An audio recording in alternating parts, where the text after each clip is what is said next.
अम्मा जी का प्रणाम नमस्कार। आप लोग कैसे हैं? आशा करती हूँ कि आप लोग भी अच्छे होंगे। मेरा यूट्यूब चैनल पर पहला गीत गा रही हूँ।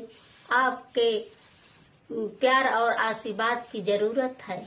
मेरा गीत अच्छा लगे तो शेयर करें। उठा भैया रामा भारत आए मिलने, उठा भैया रामा सोने की थाली में भोगवा लगवाली,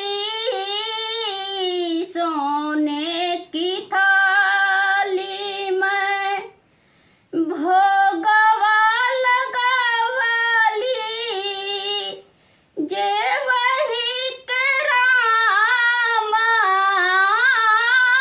जे वही के रामा, जे वाला भैया लक्ष्मण, उठा भैया रामा भारत आए मिलने, उठा भैया रामा लवंग ही चुनी चुनी बिड़वा लगवाली, लवंग ही चुनी चुनी बिड़वा लगवाली, कुछ ही रामा, कुछ ही रामा, कुछ न भैया लक्ष्मण, उठा भैया रामा